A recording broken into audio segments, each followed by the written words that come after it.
मानगोनां बानजाय आफादनि मोसानाय दङब्ला अन्नानै जोंनि जौस्रांनि उनथिं दान्दिसे समनि उनावनो दिनैनि हाबाफारिया फिन जागायफिनसिगोन। मोसाखावरि नोंथांमोना थागथियारि जानानै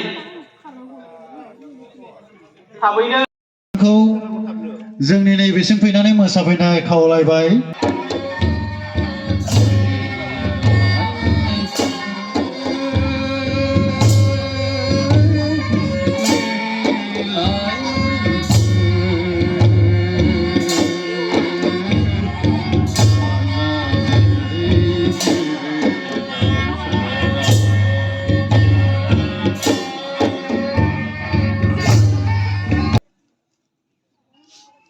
माइबान आफादनि हाबाफारियाव थाखानाय अलंबार दांनाय हास्थायनाय हाबाफारिखौ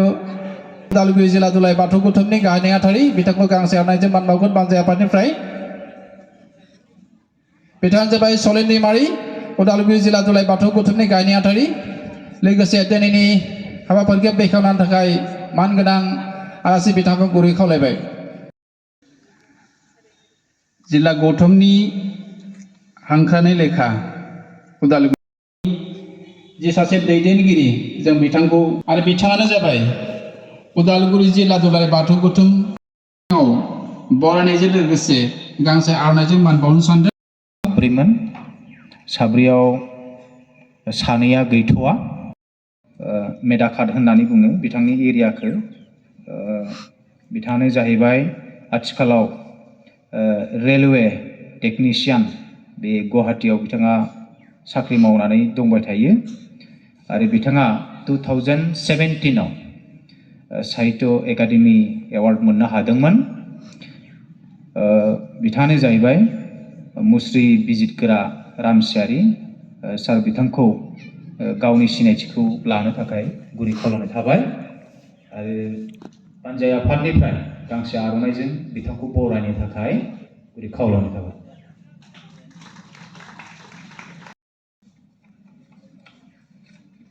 बयबो आखाइ खबस्रा नांगौ। बिथांनिसिम सिनायथि लानायनि थाखाय रोजा रोजा साबायखर होनो लादों। दिनैनि बे सावरायनाय बे हाबाफारियाव जोंजों लिंनानै लाबोजानाय बिनानाव बिथांखौ आङो सिनायथि होनो नागिरदों। बिथाङानो जाहैबाय पानेरि बियाबनि, आथिखालाव बिथाङा न'आवनो थायो। बिथाङा पानेरि डिग्री कलेजनि लोगो फोरोंगिरि महरै आथिखालाव मावगासिनो दङ आरो लोगोसे 2023 बे मायथाइयाव साहित्य एकाडेमि बान्थाखौ बिथाङाबो मोननो हादोंमोन। बिथाङानो जाहैबाय थरायना माइनावस्रि दैमारि। बिथां बिनानावखौ गावनि सिनायथिखौ लानो थाखाय गुरै खावलायनाय थाबाय। बानजाय आफादनिफ्राय गांसे आर'नाइजों बरायनो थाखाय गुरै खावलायबाय। आथिखालाव मा खालामबाय थादों, बबेयाव थायो आरो पार्मानेन्ट गामि बेखौ गावनि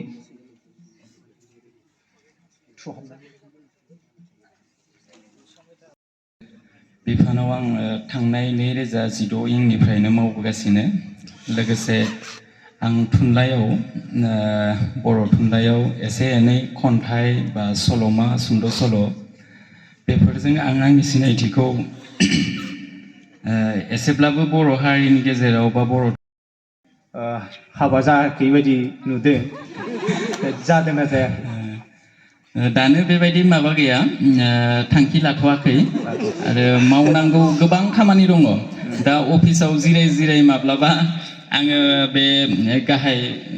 जोंनि रेल बिफाननि गाहाय माबाजोंनो मावख'गिरिजोंनो दङ नालाय जिएम सारजोंनो एनएफ रेलवेनि कनस्ट्राक्सन अर्गेनाइजेसननि जिएम सारजोंनो दङ नालाय टाइमा बेबायदि मोना माब्लाबा एसे एनै सम मोनोब्ला आं राव सोलायनाय खामानिखौ मावनानै मोजां मोनो मानसिफोरा गियो आरो नोङो बिराद बायजोफोराव बेरायो बा गुबुन हारिनि बांसिन मानसिफोरजोंसो क्ल'स नुयो माब्लाबाबो नाथाय गुबुन हारिखौ दाला होननानै बुङो दा मा सानो सारनि गोसोआव जेनेबा गुबुन हारिखौ लानो सानो आंबो सानो जुदि सासे थुनलाइगिरि बा सोरबा राजखान्थिगिरियानो जा बा माबाफोरानो जा एसे गेदेर गोलाव बिबानाव थानाय बा सुबुङानो जा आंबो हास्थायो जे रावबो गुबुन हारिखौ दाला एक्चुअली आं गाव लिरनायनिख्रुइ बांसिन आं मालायनि बिजाब फरायो बेनिफ्राय गार्डेनिंआवबो आंहा एसे इन्ट्रेस्ट दङ बेनिफ्राय कुकिं संनाय खुरनायखौ आं बाया बेखिनियानो हबिया स्पिचलेस बिदिथ' जेनेबा मोनगोन होननानै आइडियाबो गैखायामोन बा सासे लिरगिरिया बान्था मोननो थाखाय लिरो बिब्दिबो नङा जेब्ला सासे लिरगिरिया लिरनाय जार्निखौ जागायजेनो बा आंनि बेलायावनो होन जेब्ला आङो थुनलाइयाव आखाइ होजेनदोंमोन बे समाव आङो साहित्य एकाडेमि एवार्डआ मा जायो बेखौनो मिन्थियामोन स' जेब्ला आङो साहित्य एकाडेमि एवार्डखौ 2023नि 23 जुनाव बे एवार्डआ एनाउन्स जादोंमोन स' जेब्ला बे रादाबा फैदों आङो शक जादों एक्सुवेलि फुंनिफ्रायनो तरेन बर' सारा जोंनि साहित्य एकाडेमि एडभाइजारि बर्ड बड' डिपार्टमेन्टनि कनभेनर तरेन बर' सारा स' सारा आंखौ फुङाव खेबसे फन खालामदों बाट आं फनखौ रिसिभ खालामनो मोनाखैमोन सारा आंखौ बुंहरफिनदों मानो फन रिसिभ खालामा नोङो आं दायो सानजौफुआव नोंखौ फन हरफिनगोन रिसिभ खालामथारनांगोन होननानै बुंदों आरो ओमफ्राय आं साराबा मानो बिदि बुंहरखो साननानै फनखौ लागासिनो आङो ओमफ्राय 12:30सोआव आदा बिजिदा मेसेज होदों माइनावस्रि माबाफोर खौरां मोनदों नामा होननानै होमबानि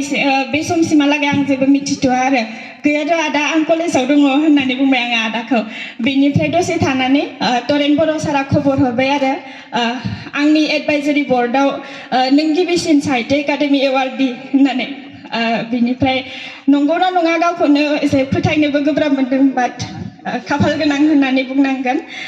बेनो आरो बे फोथाराव आगान होजेननायनि इन्सपिरेसन होननानै बुङोब्ला आंनि आफायानो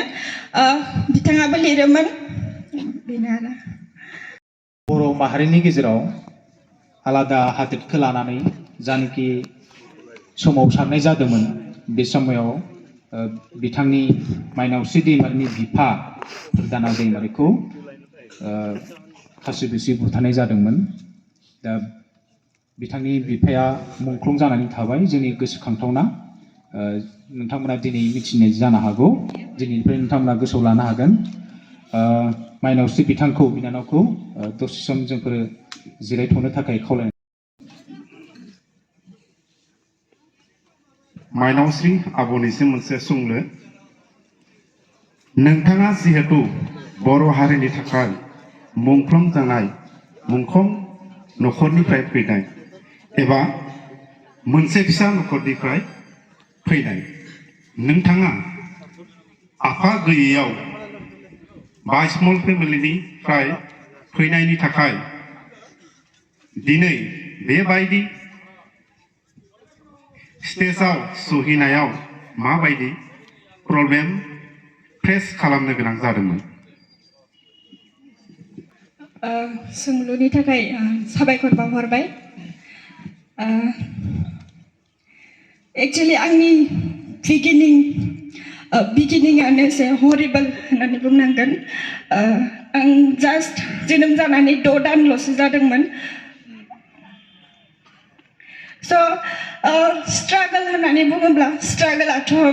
रावनिबो लाइफआ इजि नङा बा आंनियाबो गोब्राबानोमोन स्ट्रागला आरो बिगिनिंनिफ्रायनो आङो जि जेन्डार इनइकुवेलिटि जायखौ जोङो समाजाव जोंनि जेनेरेसनखौ हौवासा हिन्जावसा समान मोनथायनि बाथ्रा जों बिराद बुंबाय थायो खुगायाव नाथाय बे कनसेप्टखौ जोङो लेखायावल'सो फरायगासिनो दङ बा खुगाजोंल'सो बुंगासिनो दङ जोङो दासिमाव स' बे जेन्डार इनइकुवेलिटिनि प्रब्लेमखौ आङो फेस खालामबोनांदों आफा थैखांनायनि उनाव फेमिलिनिफ्राय जा मोननांगौ मोनथायमोन बे मोनथायखौ फिसाजो होननानै आं जेबो मोनाखै आरो बेनिफ्राय फाइनान्सियेल प्रब्लेम्सफोर बेफोरखौथ' आरो बुंलाबाबो जासिगोनदां फाइनान्सियेल प्रब्लेम्सखौ सालायगाव मेथाइखौ जामिनि बर' चिनाकना बिहारनिफ्राय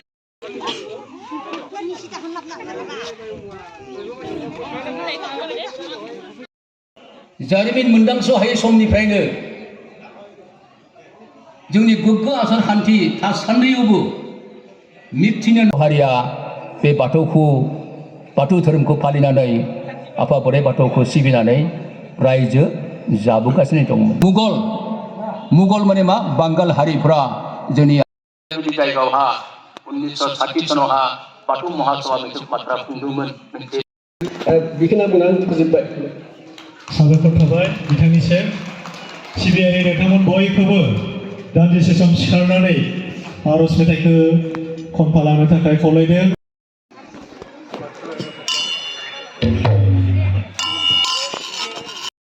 लाइमोना जोंनि धोरोमनि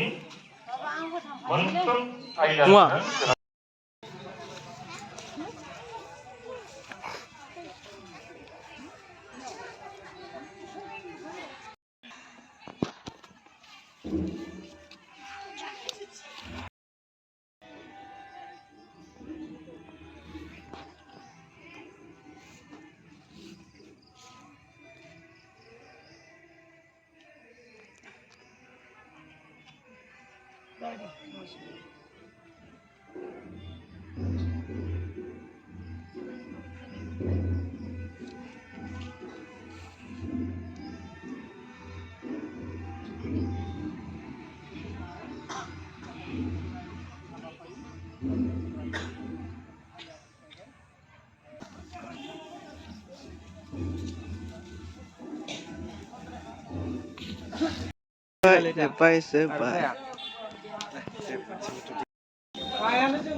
Come on!